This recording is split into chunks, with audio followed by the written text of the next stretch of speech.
Welcome to another episode of Southwest Virginia Virtual Tours. I'm your host, Chad Thompson, and today we're going on a very special tour to the channels here in Southwest Virginia. Now, today's tour is going to be slightly different, and there's a reason for that. We did try to go back to the channels and get more content specifically for today's video. However, all the parking spots were already full. That's one thing I do want to note at the start of this video is that there is a parking area limited to about 10 cars. And if those spots are full, the park has asked if you would just try to come back at another time. Maybe try to plan your trip accordingly at a lesser time of the week or during non-peak hours. Be sure to get there nice and early because they don't want you parking on the road and they could ticket you for that. So I just want to let everybody know that ahead of time. But the Channels Park is a very unique place. It can be somewhat of a strenuous hike, but I have seen lots of families up here on the trail, including children and pets and just general travelers alike.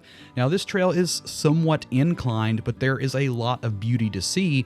And I think this video actually serves a better justice than if everything was in full bloom because you can really see some of those majestic views that we have here in Southwest Virginia. Now, the Channels has a few remarkable areas that are just astounding to look at. So you start off in more of this forest and woodland type area, and as you start to work your way up, you're eventually presented with this really old fire tower, which we'll see here in just a moment, but you'll also see like this maze-like structure in the stone up top where you can actually go and walk in. It's almost kind of like caves, but think about caves without roofs, and we'll be seeing that here in a moment as well. This hike does get pretty warm a lot of times, especially if you're going during the summer. So I do highly recommend that you take plenty of water. But once you make it to the top, you'll know that you're there when you see this fire tower here. And here in just a moment, as we're walking our way up, I'll get to a point where I show you some very majestic views of the Southwest Virginia landscape, and you can literally see for miles. Now, I can't promise how far you could see in the summertime when all the trees are in full bloom. I've actually never been up there around that time. I've went in the fall of the year, just right as the leaves had started falling, and I've also been in the spring prior to all the leaves being back in full bloom. But you can already see here how the landscape has changed drastically. You know, we went from being in the woods to now feeling almost like we're in some type of desert because of the sand deposits you can see around here and the way that the rocks are. Now, if you climb up on this is one of your main viewpoints of the entire area. Once you get up on top of these rocks, you can literally see for miles, and you can actually see why we call this the Blue Ridge Mountain Ranges. I mean, you could see as far as you could possibly go, and it's absolutely stunning. And then just right behind us is, of course, the fire tower, which we will get closer to in just a moment.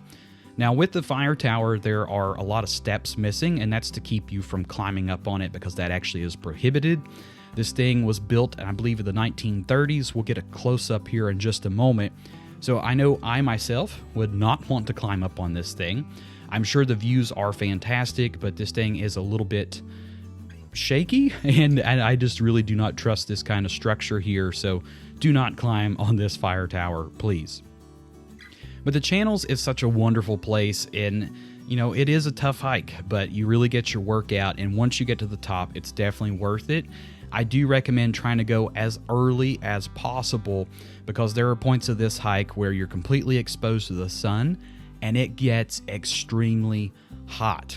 But if you take plenty of water, take some breaks, and try to find shade as much as possible, that's a great thing to do.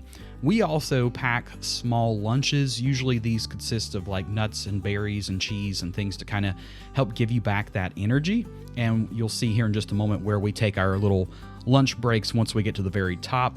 But once you keep passing by the fire tower, you're going to find this little path, and it is marked. There are some markers there. You can see you can use the fire tower as your guide to get back once you leave the rock formations we're about to go to. But these rock formations are truly stunning to see. They're truly a miracle and just a beautiful piece of Southwest Virginia. Here's kind of what the entrance looks like. For those of you that might be slightly claustrophobic, this might not be the most fun experience ever. My fiance Megan, though, she is actually claustrophobic herself and has no problems here. I think what helps with that is where you're not fully enclosed, but there are some parts you'll see here in just a moment where you really got to squeeze through these rocks to make it from one side to the other. And once you get in here, it is so cool. Like, the temperature drops so dramatically. It really feels like you're in an underground cave. So on a really hot day, when the sun's been beating down on you, this spot here is kind of like a resort, and I absolutely love it. And there's one other point that I want to showcase here in just a moment, and it is another very breathtaking set of views that you can get from right here on top of these rocks. And it also kind of shows you just how high up we actually are and how high you are when you're looking down into where the people are walking. You can't really see the people walking because there is kind of a roped off area now where you can't just explore and jump across all the rocks. I assume that's because of safety reasons, and you'll see why once we get up there in just a bit. You can see there that it was a pretty tight fit to get through those rocks, especially with me having a backpack on. There was a few points where I actually had to take my backpack off and just kind of carry it through because it just was not fitting. And then there was a few points I just didn't fit through altogether, and I had to kind of reroute myself around and go back to another spot. But here's where I was talking about. Now, this is actually before you get down into the rocks, but I wanted to save this for last because of the views. Yes, there is a slight jump you have to make to get over to this point, but you could see just for miles and miles how far we go. Right now, we're on top of those cave-like and maze-like rocks sectors that we were just walking through, and this is the views you're going to see from up top.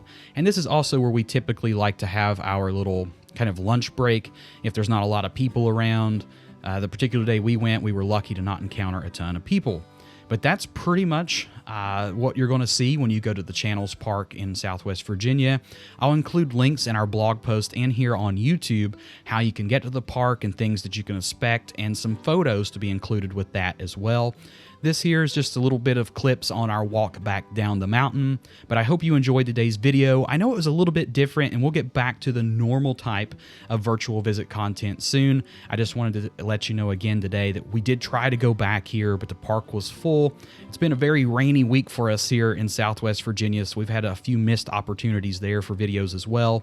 But I hope you enjoyed this overview of the channels, and I hope you get to visit it someday. Thank you so much for tuning in today, and I'll see you next week on our newest virtual visit.